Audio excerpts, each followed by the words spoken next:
But at the same time సొంతంగా party పెట్టుకోవడానికి కానీ లేదా ఇంకో పార్టీలో చేరడానికి కానీ ఒక్కసారి ఆమె రాజకీయ ప్రస్థానం మొదలయ్యాక షర్మిలమ్మ గారికి ఆమె ఇష్టం, అది ఆమె చూజ్ చేసుకోవద్దు, వెళ్తారు. ఒకసారి వచ్చిన తర్వాత ఇక్కడికి వచ్చాక కాంగ్రెస్ పార్టీ నాయకులుగానే ఉంటారు, నాయకురాలుగా ఉంటారు. ఆమెకి ఇక్కడికి వస్తున్నట్టు కూడా ఇంతవరకు అనౌన్స్ చేయలే. ఏపీ నుంచి అండమాన్ దాకా ఎక్కడైనా పనిచేస్తానన్నారు, తెలియదు. ఒకవేళ వస్తే కాంగ్రెస్ పార్టీ నాయకురాలుగా వస్తారు. ఇలాంటి గతంలోనే జరిగింది.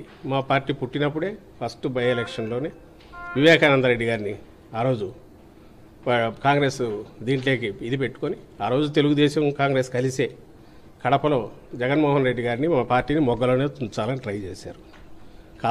ఆయన రాజశేఖర రెడ్డి గారికి స్వయానా తమ్ముడు. సో మరి ఆ రోజు అదే కాంగ్రెస్ పార్టీ నుంచి ఆయన ఉన్నాడు, తర్వాత మంత్రిగా కూడా ఉన్నాడు.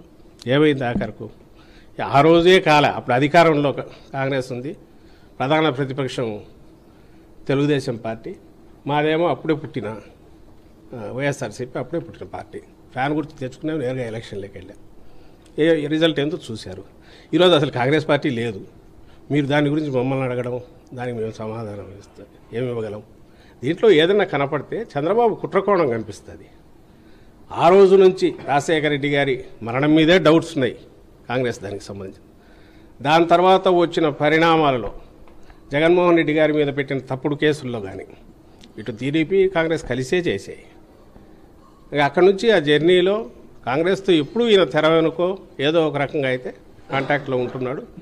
ఇప్పుడు కొత్తగా దానికి మళ్ళీ ఇంత జీవం పోసి జగన్మోహన్ రెడ్డి గారి మీద దుమ్ము ఎత్తిపోయించడం ఎట్లా, లేదా ఏదైనా ఓటు ఏదైనా ఉంటే కొంచెం లాగ్గలమా అనే ఒక దింపుడు కళ్ళ ఆశతో ఈరోజు ఈ ప్రయత్నాలు చేస్తున్నాడు.